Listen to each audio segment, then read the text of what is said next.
नमस्कार, मैं अभिजात कांडपाल। स्वागत है आपका 26 सितंबर 2025 के न्यूज बुलेटिन में। आइए शुरू करते हैं आज का न्यूज बुलेटिन और आपको बताते हैं आज की खास खबरें।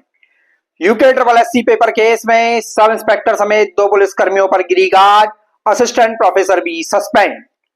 उत्तराखंड हाईकोर्ट के रिटायर्ड न्यायमूर्ति बीएस वर्मा की निगरानी में होगी UK triple SC paper case की एसआईटी जांच। मोबाइल नंबर और ईमेल आईडी भी हुई जारी।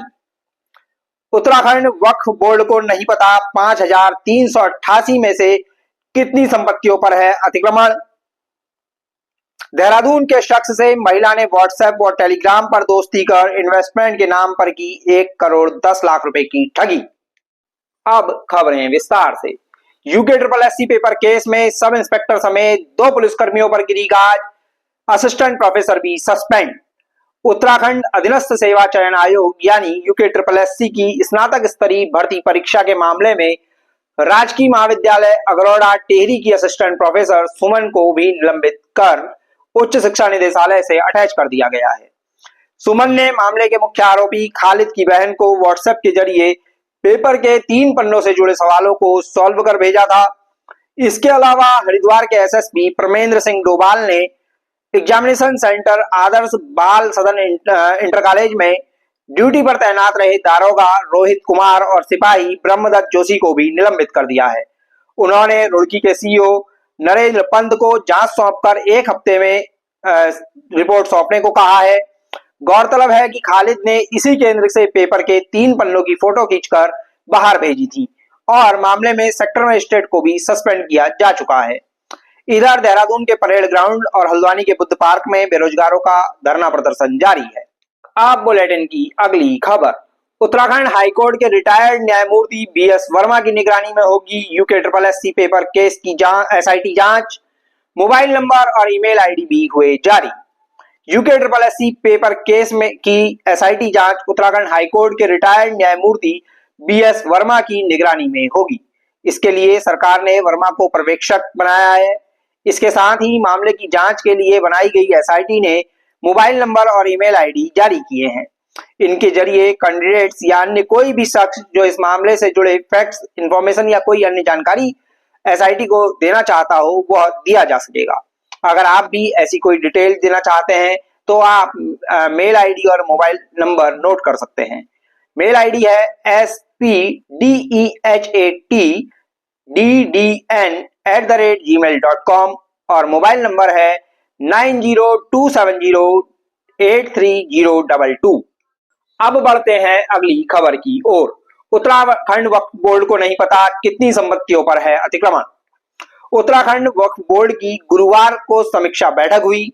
इस बैठक में बताया गया कि राज्य में रजिस्टर्ड कुल 5,388 वक्फ प्रॉपर्टीज में से कितनी प्रॉपर्टीज पर अतिक्रमण है, इस बारे में फिलहाल उत्तराखंड वक्फ बोर्ड के पास कोई स्पष्ट जानकारी नहीं है। इस दौरान अल्पसंख्यक कल्याण विभाग के विशेष सचिव डॉक्टर पराग मधुकर धकाते ने कहा कि मुख्यमंत्री पुष्कर सिंह धामी के निर्देश हैं कि वक्फ बोर्ड पारदर्शी तरीके से रिकॉर्ड तैयार करे और रेगुलर बेसिस पर प्रोग्रेस रिपोर्ट भी पेश करे, जिससे राज्य की सभी वक्फ प्रॉपर्टीज की मेंटेनेंस और बेहतर उपयोग तय किए जा सके। उन्होंने कहा कि सभी वक्फ प्रॉपर्टीज का रिकॉर्ड केंद्र सरकार के उम्मीद पोर्टल पर हर हाल में दर्ज किया जाए। धकाते ने कोर्ट में पेंडिंग मामलों में उनकी प्रभावी पैरवी करने को भी कहा है। ऑफिशियल रिकॉर्ड के अनुसार राज्य में सबसे ज्यादा 1930 वक्फ प्रॉपर्टीज देहरादून में है। इसके अलावा हरिद्वार दूसरे नंबर पर है 1721 प्रॉपर्टीज के साथ। उधम सिंह नगर में 949 और नैनीताल में 457 प्रॉपर्टीज हैं वक्फ की। इसके अलावा टेहरी में 128, अल्मोड़ा में 94, पौड़ी में 60, चंपावत में 13, बागेश्वर और रुद्रप्रयाग में 2-2 वक्फ प्रॉपर्टीज हैं अभी वर्तमान में। गौरतलब है कि वक्फ प्रॉपर्टीज में 1799 बिल्डिंग्स, 1074 दुकानें, 112 मकान, 769 कब्रिस्तान, 725 मस्जिदें और 203 मदरसे या मकतब दर्ज हैं। इसके अलावा खेती की जमीन, प्लॉट, स्कूल, इमामबाड़ा, हुजरा, दरगाह, मजार और अन्य कैटेगरी की प्रॉपर्टीज भी लिस्टेड है।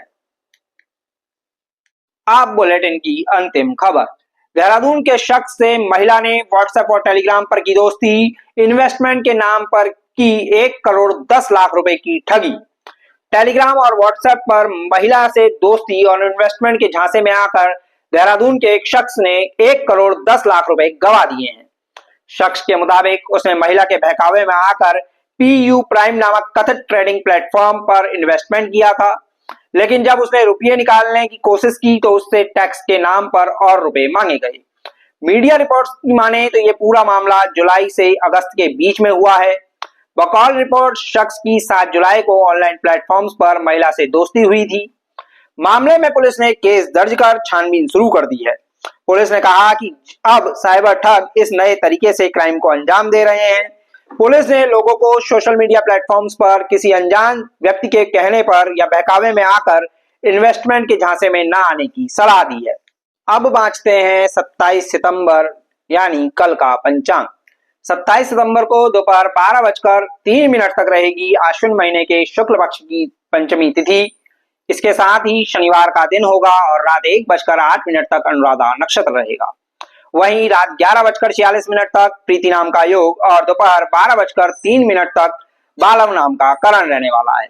शुभ मुहूर्तों की अगर बात करें तो कल सुबह 11:48 से 12:36 तक अभिजीत मुहूर्त और दोपहर 1:26 से 3:14 तक अमृत काल रहेगा।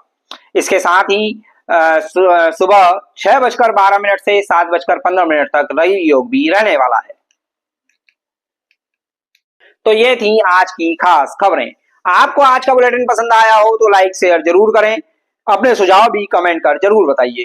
चैनल पर नए हैं तो सब्सक्राइब करना अपना अधिकार मानिए और घंटी वाले आइकन को भी चटका लीजिए, जिससे आपको सभी वीडियोस की नोटिफिकेशन समय पर मिलती रहें। जल्द होगी मुलाकात किसी नए वीडियो में नई खबरों और नए तथ्यों के साथ। तब तक दीजिए इजाजत। नमस्कार, मैं अभिजात कांडपाल। आप देख रहे थे P4 पावर न्यूज।